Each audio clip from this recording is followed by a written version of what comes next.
Monopoly. Monopoly को हम लोग हिंदी में एकाधिकार कहते हैं। Monopoly is a market structure in which there is a single seller. There are no close substitutes for the commodity produced by the firm and there are barriers to entry. अब देखिए, monopoly एकाधिकार बाजार की ऐसी संरचना है जिसमें एक अकेला विक्रेता होता है, मतलब एक ही सेलर है। फर्में द्वारा उत्पादित वस्तुओं का कोई स्थानांतरण नहीं होता है तथा प्रवेश पर प्रतिबंध होता है। ठीक है, अब आप मान लीजिए ऐसा कोई प्रोडक्ट है जिसका एक ही सेलर है और कोई भी सब्स्टिट्यूट नहीं है उसका। ठीक है, कोई और नहीं है जो वो प्रोडक्ट बना रहा है। साथ ही साथ मोनोपोली मार्केट में जो एंट्री है वो उस बैरियर रहता है, मतलब प्रतिबंध रहता है। Example, Indian railways which is operated under government of India. उदाहरण के लिए अब देखिए, भारतीय रेल, इंडियन रेलवे जो भारत सरकार द्वारा चलाई जाती है, अगर कोई चाहेगा तो वो अपना रेल नेटवर्क नहीं बिछा सकता। ठीक है, monopoly also implies absence of competition. Monopoly एकाधिकार में प्रतियोगिता का अभाव रहता है। ठीक है, अब आइए हम लोग देखते हैं फीचर्स ऑफ मोनोपोली। ठीक है, एकाधिकार की विशेषताएं क्या क्या होती हैं। मोनोपोली इज कैरेक्टराइज्ड बाय, एकाधिकार की विशेषताएं निम्नलिखित हैं। सिंगल सेलर, देखिए सबसे महत्वपूर्ण चीज ये है कि अकेला विक्रेता होगा, सिंगल सेलर होगा। In monopoly there is only one firm producing the product. एकाधिकार में वस्तु का उत्पादन करने वाली केवल एक ही फर्म होती है, वो प्रोडक्ट और कोई नहीं बनाता है।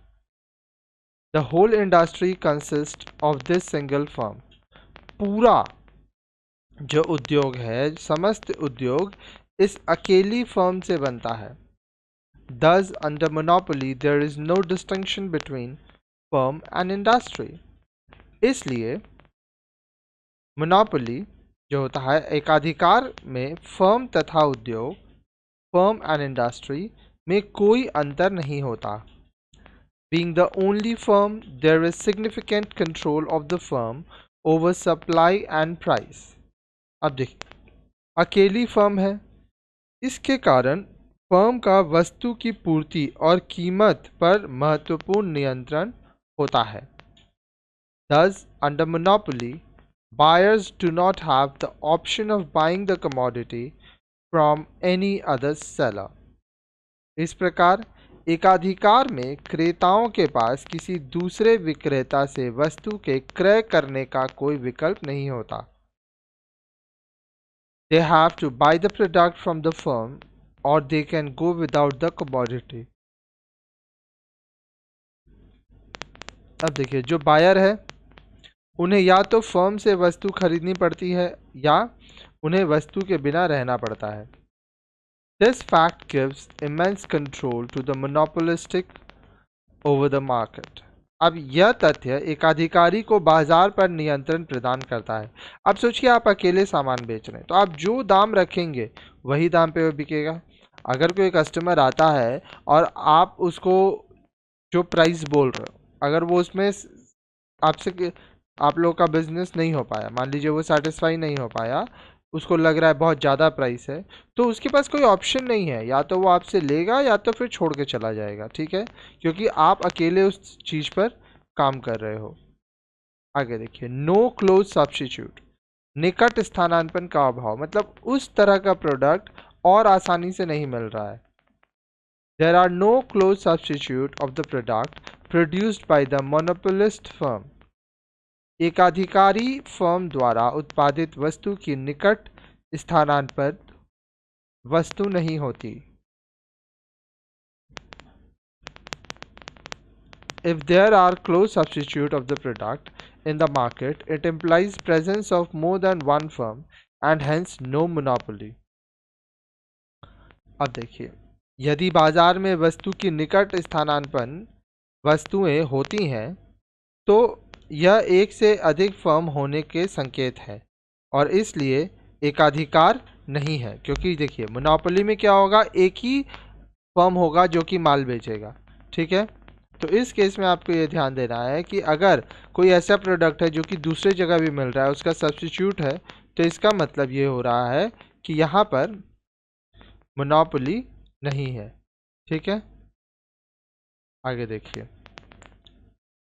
In order to ensure a total of control over the market by the monopolist firm, it is assumed that there are no close substitute of the product. अब देखिए, उन्हें या तो अब यहाँ पे बोल रहा है कि एकाधिकार फर्म का बाजार पर पूरा नियंत्रण सुनिश्चित करने के लिए यह मान लिया जाता है कि वस्तु की कोई निकट स्थानापन्न वस्तुएं नहीं है। ठीक है, नेक्स्ट है नो टू एंट्री। अब देखिए, प्रवेश में रुकावट होती है। Monopoly can only exist when there is strong barriers before a new firm to enter the market.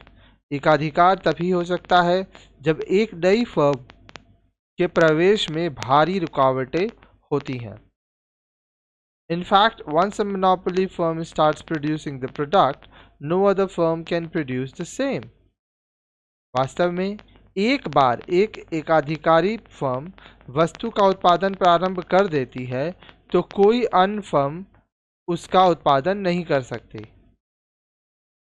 One reason for this is the ability of the monopolist to produce the product at a lower cost than any new firm who thinks to enter the market.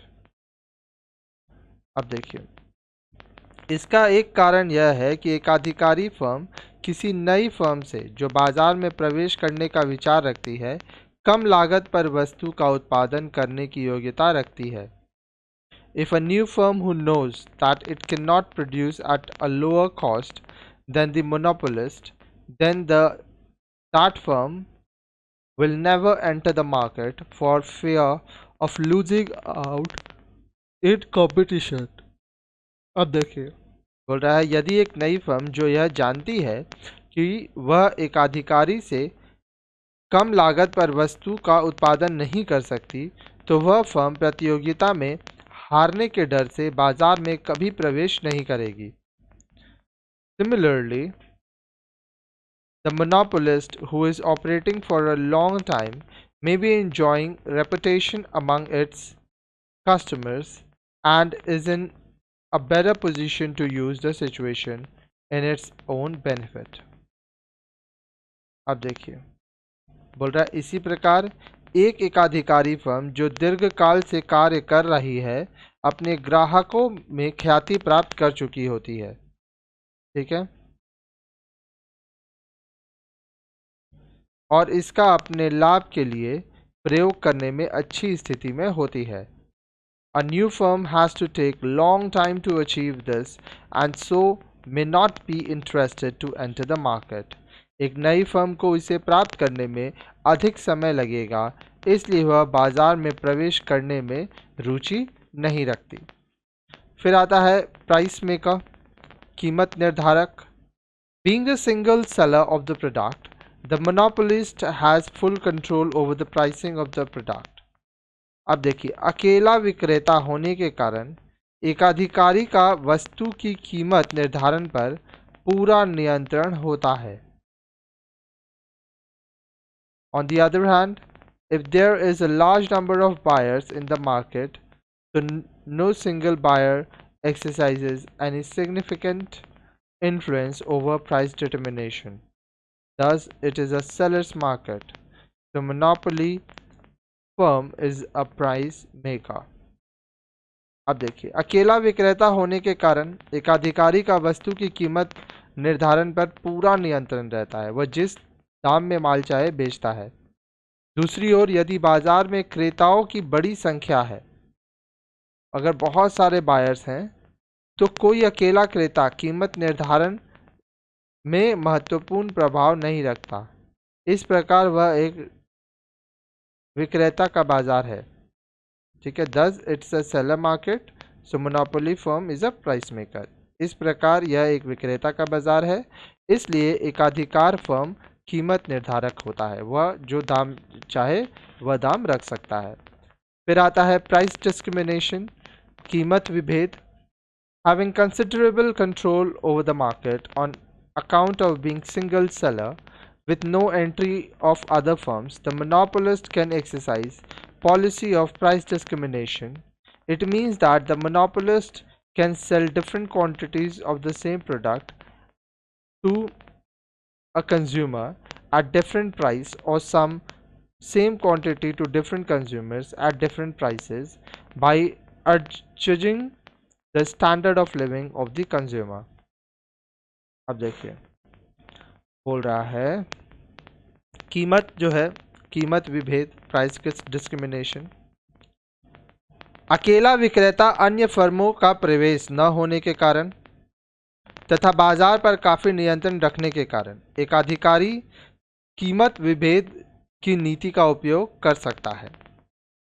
इसका अर्थ है कि एकाधिकारी उस वस्तु को विभिन्न मात्राएं एक ग्राहक को भिन्न कीमत पर अथवा वही मात्रा भिन्न ग्राहकों को अपने ग्राहकों के रहन सहन के स्तर को देखकर भिन्न कीमत पर बेच सकता है। ठीक है, मतलब एक ही प्रोडक्ट है, उसको अलग अलग आप कस्टमर को अलग अलग प्राइस पे बेच रहे हो। ठीक है, तो ये पॉसिबल है अगर मोनोपोलिस्टिक मार्केट है। ठीक है, आगे देखिए शेप ऑफ डिमांड कर्व, मांग वक्र का आकार।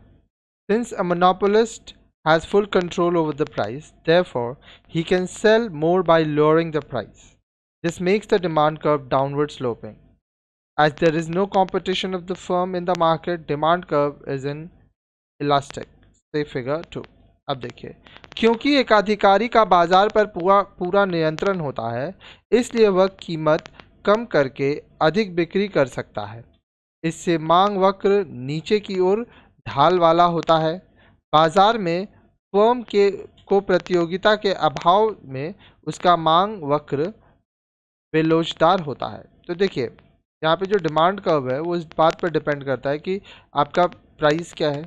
अब इकलौता आदमी है जो कि प्रोडक्ट का प्राइस देख रहा है, ठीक है, क्योंकि मोनोपोली मार्केट है, तो अगर वो प्राइस को कम करता है, ठीक है, तो सेल बढ़ जाएगा, अगर प्राइस बढ़ाता है तो सेल कम हो जाएगा। ठीक है, तो ये यहाँ पे डिमांड कर्व डिपेंड करता है कि जो प्राइस है वो क्या है। ठीक है,